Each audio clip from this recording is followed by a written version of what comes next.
How can a mother of four transform from a protector into a monstrous figure that can murder them in the most brutal way? This is the story of Mitchell Blair, and we warn you, this is not for the faint-hearted. The stage was set in Detroit, where on March 24, 2015, a house meant for refuge turned into a scene straight out of a horror film. As authorities entered, their worst fears were realized, discovering the lifeless bodies of two innocent children in a chilling freezer. News of the atrocity raced through the city, leaving a community paralyzed in disbelief, questioning how anyone could commit such unspeakable acts of darkness. With answers seemingly out of reach, the search for justice became an unwavering mission. Join us as we attempt to uncover the layers of this chilling case. With shocking details, hidden motives, and an unrelenting quest for justice, we'll explore the incomprehensible crimes she committed and attempt to understand what drove her to such unspeakable acts of cruelty. Mitchelle Blair was born on May 10, 1979, who became a single mother to 4 kids. Her 2 daughters were named Gabrielle and Stony, and her 2 sons, Stephen and Matthew. Gabrielle, the oldest daughter, was 3 years older than Stony. The boys Stephen Gage Berry, the oldest son, and Matthew Berry, the youngest son, had Stephen Berry as their father. The girl's father was Alexander Dorsey, but sadly, Stephen Berry, the father of the boys, turned into what people like to call a deadbeat. Despite having 2 kids with Mitchell, he was often in and out of jail, leaving the family to often have to fend for themselves. Overall, he seemed to show very little interest in the well-being of the 2 little boys. On the flip side, the girl's father, Alexander Dorsey, was different. He cared deeply for his daughters, and despite facing challenges including also some time spent in prison, he made an effort to stay connected to his girls. Alexander would visit them regularly, even if he did struggle with child support payments. After his prison release, he had aimed to be a better father. However, over time, things took a turn.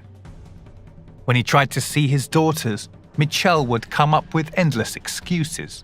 Often Gabrielle came to the door saying that her mum didn't want them to see their dad at the moment, or that Stony was either sleeping or away on some trip.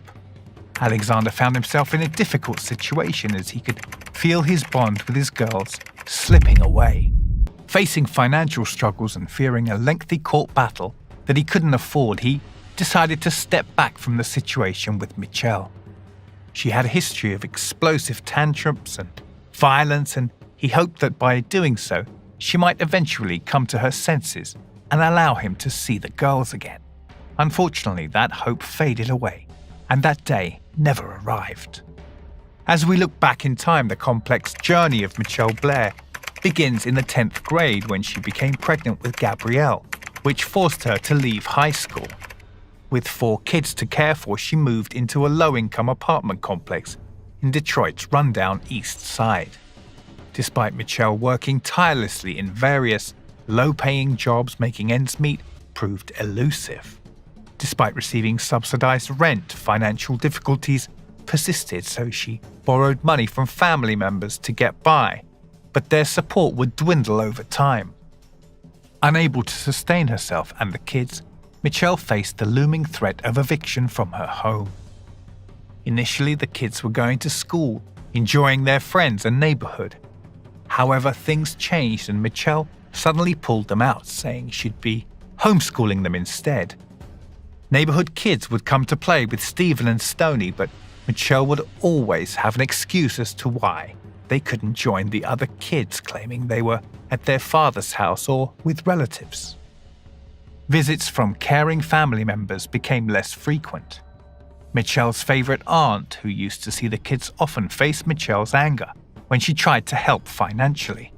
After that, the family stayed away, leaving Mitchell and the kids even more isolated. For nearly 3 years, Mitchell made excuses, keeping neighbors and acquaintances in the dark about the children's whereabouts. Eventually, people stopped asking, assuming the kids were living with their fathers. Then the eviction happened, which finally revealed the horrifying truth. Facing unemployment and unable to afford rent, Mitchell's situation crumbled. The harsh reality hit hard, exposing the tragic fate of the innocent children. In 2015, the then 35-year-old Mitchell Blair found herself in dire straits after losing her job and facing financial difficulties, leading to an eviction notice on March 24, 2015. When the notice arrived, Mitchell was nowhere to be found. The 36th District Court crew stepped in, removing furniture from her home. However, what they uncovered was way more disturbing than anyone could have ever anticipated. Inside the living room's white deep freezer, they discovered the frozen body of a teenage girl, tightly wrapped in a large plastic bag. But the horror didn't end there. Beneath her, they made another heart-wrenching discovery: the lifeless body of a boy. These shocking discoveries caused a stir in the community, prompting a neighbor to inform the police about Mitchell Blair's location. She was found with two of her children, 8-year-old Matthew and 17-year-old Gabrielle, at another neighbor's house. However, her other two children, 13-year-old Stony Blair and 9-year-old Stephen Gage Barry, were missing. Mitchell Blair was promptly arrested for murder, during which she chillingly apologized to the police. Meanwhile, the bodies of the other two children were taken to a morgue where they had to be thawed for 3 days before an autopsy could be conducted. Sadly, the medical examiner confirmed the identities of the children as Stephen Berry and Stony Blair, verifying that they were indeed Blair's kids. The examiner ruled their deaths as homicides, and stating that they had been stored in the freezer for at least 3 years. Mitchell Blair surprisingly admitted to the killings in front of the Wayne County Circuit Court. She claimed she killed her demons after discovering they were sexually harassing her youngest son.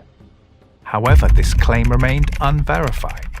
In court, Mitchell stated that in August 2012, when she got home one day, she caught her youngest kid, Matthew, pretending to stimulate one of his dolls. When she asked him what he was doing, he said that his older brother, Stephen, frequently did the same to him. Enraged, she approached her older son. When Mitchell questioned Stephen about whether he had attempted to molest Matthew or not, he admitted it. On realizing the reality, she began to kick and beat him. In a gruesome and harrowing act, Mitchell subjected Stephen to unimaginable torture for around 2 weeks, using a belt to choke him, and poured scalding hot water on his private parts. And finally, to make matters worse, she placed a plastic bag over his head until he died. The chilling cruelty inflicted on her own son paints a horrifying picture of the darkness that consumed her. Some 9 months later, Mitchell reportedly discovered that her daughter, Stony, was also involved in similar behavior with Matthew. She therefore decided to starve her as punishment. She then used a t-shirt to strangle the girl, and adding to the horror, she also suffocated her with a plastic bag. Miss Blair,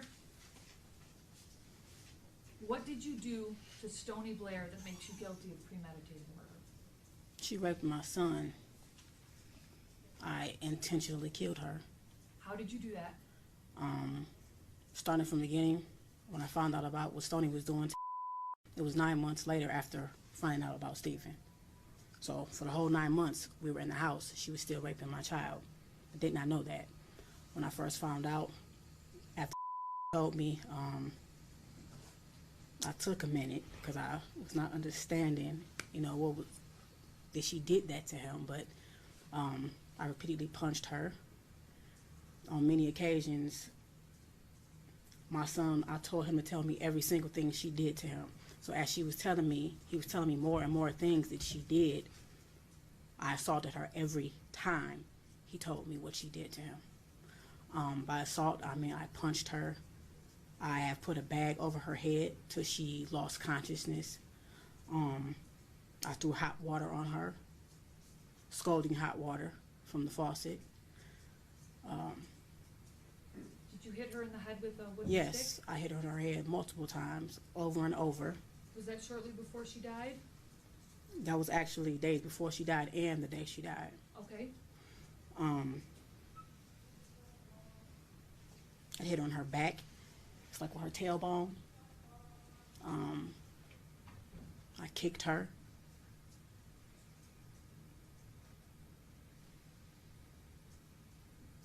Okay, I just want to clarify a few things. And perhaps you don't know, but did this happen on or about May 25th, 2014? To the best of your May recollection? 25th is actually the day she died. Well, the day I killed her. And you said you killed her by putting a grocery bag over her head? Yes, that day would tell me different things because she was doing this to him for years, and I did not know that. You get what I'm saying? And I didn't find out till 9 months later. She had started with Steven. She ruined my son, okay? She started with Steven before he even started. So, yes, I put a bag over her head, but it got worse that day. Yes, I did. It got worse that day because he would tell me how she would take her pad, her menstrual pad, and squeeze her blood out in his mouth. Okay? In May 2013, Stony met her tragic end, joining Stephen. Mitchelle expressed a desire to report the murders to the police, but Matthew couldn't bear the thought of being without her. So, torn between seeking justice and protecting her son, she chose to hide the bodies in the refrigerator. After 3 days, Stony and Stephen's bodies thawed and autopsies were conducted, revealing the horrifying truth. Stony's death resulted from multiple blunt force trauma injuries, while Stephen's demise was caused by both blunt trauma and thermal injuries. The pain endured by these innocent souls was unimaginable. The Wayne County Medical Examiner's Office officially marked the time of death as March 24, 2015 at 12:49 p.m. The juvenile court petition had taken a serious turn, aiming to terminate the parental rights of 2 fathers in this heartbreaking case. According to court records, 31-year-old Stephen Berry from Redford is listed as the father of Stephen and the surviving 8-year-old son, Matthew. On the flip side, 35-year-old Alexander J. Dorsey, originally from Detroit, is noted as Stony's father and the surviving 17-year-old daughter Gabrielle's father, and court documents revealed that Dorsey owed a significant $39,000 in child support. He admitted to not seeing Stony for approximately 2 years. Whenever he inquired about her, Blair fed him excuses claiming Stony was with her aunt or a neighbor. Dorsey, shocked by the news, hadn't seen Stony in about 2 years either. He recalled being given deceptive responses by Blair whenever he asked about her, with Blair also claiming Stony was with her aunt or a neighbor. Dorsey's eldest daughter echoed similar explanations, seemingly influenced by her mother's words. The news of Stony's death was a devastating blow when a reporter contacted him. Discovering that Stony's life had met such a heartless end with her body found in Blair's freezer came as a profound shock. The pain of losing his daughter was immense to Dorsey, who once lived with Blair and was in a relationship with her until they separated after the birth of their first daughter. Deeply shocked, he never thought such a tragedy could occur to his precious child. However, the phone number linked to Stephen Berry in court records received no response. The father of the 2 younger children remained elusive, unwilling to reveal the heart-wrenching events that occurred within their home. During the trial, 28-year-old neighbor Jessica Porter shared that she knew the 2 children, but had only seen Stony through a window and never saw the youngest one. Porter confirmed that Blair cared for her kids, even homeschooling them with love and dedication. She often displayed their assignments on the living room walls, demonstrating her commitment to their education. However, a heartbreaking truth emerged when the bodies were discovered. In medical examinations, the surviving children disclosed a history of abuse by their own mother. The 8-year-old Matthew had 25 scars and injuries, both old and new, on his back. Alarmingly, there were loop-shaped scars on his back and buttocks, consistent with being whipped with an extension cord. The 17-year-old Gabrielle also had visible injuries, a cut above her left eye and a broken front tooth from being struck with a curling iron. Burns and lashings with cords left scars adding to her painful experiences. Shockingly, Blair never provided them the necessary medical care. Despite these terrible acts, Blair continued receiving food assistance and Medicaid benefits for all 4 children until her arrest. She even got child support payments as recently as December.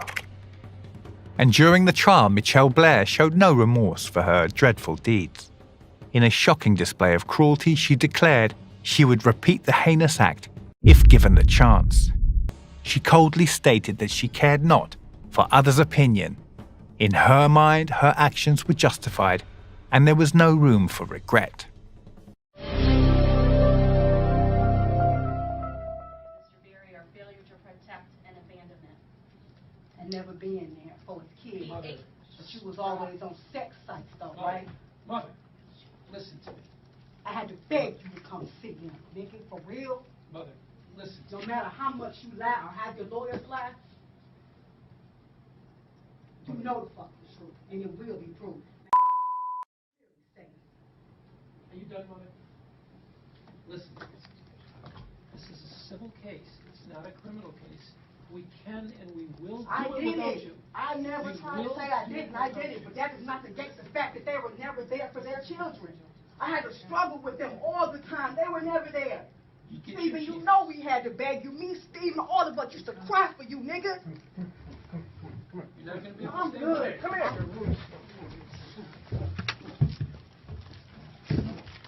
Sick of this shit.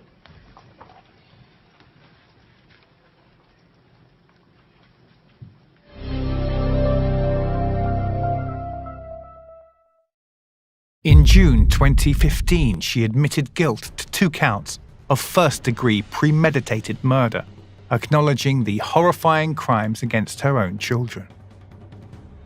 She faced 4 counts of first-degree child abuse, one involving another child during the abuse, each carrying a potential life sentence. Given the severity of the case, her bond was set at an astounding $1 million. The court promptly sentenced her to life in prison as the only fitting consequence for such monstrous actions. Currently, she resides at the Huron Valley Correctional Facility in Ypsilanti, Michigan, where she'll spend the remainder of her days serving her sentence. Despite what happened to you when you were a child, you had the opportunity to grow up. True. You had the opportunity to become an adult. You had the opportunity to make your own decisions with respect to running your own life. And you were blessed with 4 children. Stony and Stephen are never going to have that. They don't have those same opportunities.